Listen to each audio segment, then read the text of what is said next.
Bonsoir chers amis qui aimez les plantes, le jardin, la botanique, la nature. Oui, vous êtes sur News Jardin TV, c'est la bonne adresse puisque notre chaîne déchaîne littéralement toutes les passions de ceux qui aiment cet univers magnifique. Regardez autour de moi, la décoration de notre véranda a changé par rapport aux émissions précédentes. Et oui, une partie des plantes est déjà sortie dans le jardin et, 1er mai oblige, nous accueillons devant nous des potées de muguet. Et c'est grâce à ma petite jardinière que tout ce décor est réalisé. C'est elle qui met en place toutes les plantes et qui les soigne avec amour. Je la remercie tout particulièrement. J'ai l'immense plaisir de vous recevoir ce soir pour le 174e numéro de notre émission journalière Le Quotidien du Jardin. Cette émission vous est laissée à libre disposition et ceci gratuitement pendant 24 heures, souvent un petit peu plus pour que vous puissiez en profiter. Mais si vous voulez évidemment avoir accès à l'ensemble de la collection si importante, si variée, eh bien nous demandons une petite participation qui nous semble normale vu le travail effectué. Et ceci c'est très simple, devenez membre de News Jardin TV, le club. Le principe de notre émission ne change pas, je réponds chaque soir à l'une de vos très nombreuses questions que vous pouvez poser comme vous le désirez. Soit vous allez par exemple sur notre site internet www.newsjardintv.com sur lequel vous allez trouver toutes nos vidéos bien classées selon des catégories précises. Ça vous facilitera la tâche pour chercher les éléments qui vous intéressent le plus. Et puis bien entendu, chaque fois que vous allez sur notre chaîne YouTube pour consulter l'une des quelques 1350 et un peu plus vidéos qui figurent aujourd'hui en libre accès, n'hésitez surtout pas à poster un commentaire, et d'ailleurs vous ne vous en privez pas et je vous en remercie, et vous avez là toute possibilité de poser une question. Et puis je le dis bien entendu chaque soir, j'ai l'impression de me rabâcher, mais c'est important pour nous et pour vous d'ailleurs. Envoyez-nous des photos chaque fois que le problème est particulier, notamment si vous désirez que j'identifie des plantes ou des maladies. Et là, il n'y a pas 36 solutions, uniquement le courriel, le mail, contact@newsjardintv.com. C'est avec ma petite jardinière Nicole que nous choisissons vos questions. Et bien évidemment, pour ce 1er mai, nous avons sélectionné celle de Kamelka qui nous dit « J'aimerais savoir pourquoi on offre du muguet au 1er mai et surtout, est-ce que cela porte vraiment bonheur ?» Il faut remonter loin dans l'histoire pour retrouver la tradition qui consiste à offrir du muguet le 1er mai. Et elle viendrait soi-disant de la Drôme, dans la région de Saint-Paul-Trois-Châteaux. Nous sommes en 1560 et le jeune roi Charles IX, qui est alors accompagné de sa mère Catherine de Médicis, est reçu par les nobles tricastins. Oui, les tricastins, ce sont les habitants de Saint-Paul-Trois-Châteaux. Parmi ces seigneurs se trouve le chevalier Louis de Girard de Maisonforte, né en 1530. Et la reine le charge d'une mission secrète en Italie. Sa mission d'espionnage dure 1 an et il revient à la cour au début mai. Et avant d'être reçu par la famille royale, il s'arrête dans un bois, cueille quelques brins de muguet et en guise de porte-bonheur les offre à l'enfant roi. Oui, il n'avait que 11 ans à l'époque. Et le petit garçon apprécie le geste et l'année suivante, il décide d'offrir à son tour un brin de muguet en même temps que ses vœux de bonheur à toutes les dames de la cour et il décide qu'il en soit ainsi chaque année. Au fil des siècles, la tradition se perd. Il faut attendre le début du XXe lorsque les couturiers remettent à l'honneur le muguet en offrant quelques brins à leurs clientes et à celles qu'on appelait les petites mains et qui travaillaient sur les robes. Aujourd'hui, on a aussi coutume d'offrir du muguet pour tous les événements heureux du mois de mai, que ce soit les mariages, les baptêmes et les anniversaires aussi, et puis pourquoi pas une simple invitation entre amis.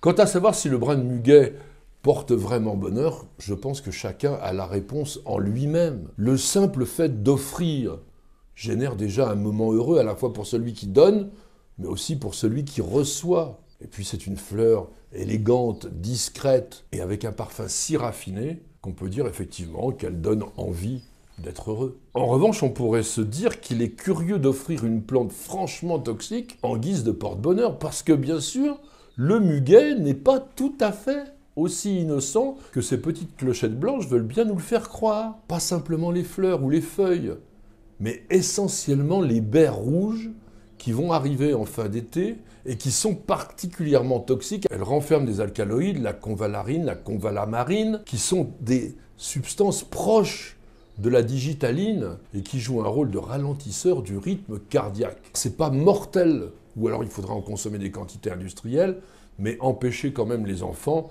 de consommer, entre guillemets, ces petits bonbons rouges. Voyons voir maintenant notre muguet.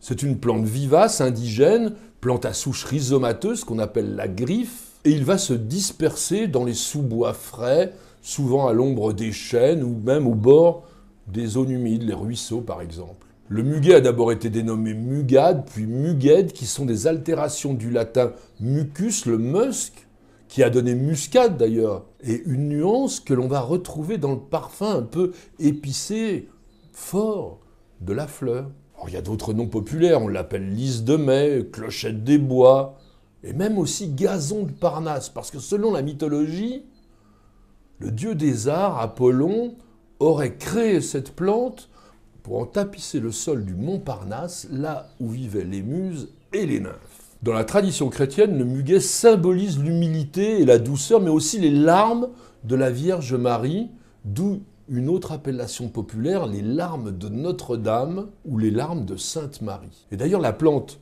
apparaît ou se développe fleurie au début du mois de mai, mois qui est dédié à Marie, mais qui est aussi considéré comme le mois des amours.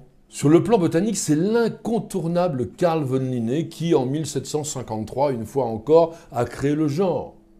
Il a appelé le muguet convallaria, de convalis, qui veut dire la vallée en latin, et de lérion, qui en grec signifie le lys. Donc le lys des vallées. Et c'est d'ailleurs le nom qu'ont adopté les anglo-saxons, Lily of the Valley. Le genre Convallaria comprend 4 espèces reconnues par la nomenclature botanique internationale. Convallaria Keskei, Convallaria majalis, Convallaria montana et Convallaria pseudomajalis.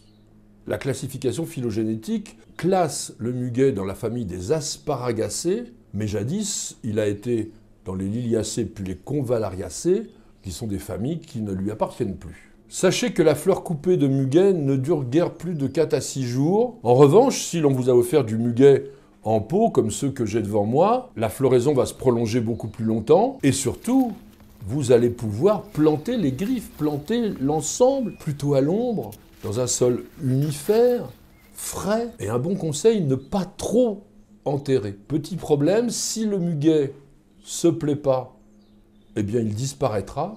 En revanche, s'il aime l'endroit que vous lui avez réservé, il peut devenir envahissant. Pour terminer, sachez que muguette peut être utilisé comme prénom féminin et sera fêté le 5 octobre, le jour de la Sainte Fleur. Et puis je voudrais vous conseiller, pourquoi pas, de murmurer à l'oreille de celle que vous aimez les vers suivants que le journaliste, poète et écrivain français Charles Frémine a écrit en 1870. Accepte ce brin de muguet, prends cette fleur que j'ai choisie, sur ton sein qu'elle aille mourir, c'est la plus fraîche poésie que je puisse aujourd'hui t'offrir. En tous les cas, j'espère qu'on vous en a offert.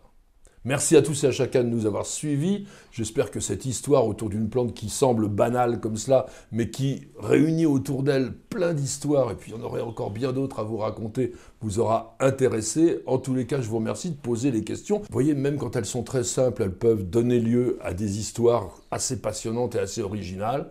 En tous les cas, grâce à vous, de jour en jour, nous créons une véritable encyclopédie en vidéo. Mais bien évidemment, si vous voulez accéder à tout ce savoir, tout ce travail, eh bien nous vous demanderons une petite contribution. Alors n'hésitez surtout pas, devenez membre de News Jardin TV, le club.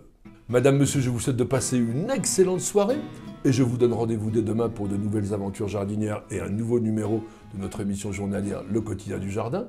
C'est sur News Jardin TV et nulle part ailleurs.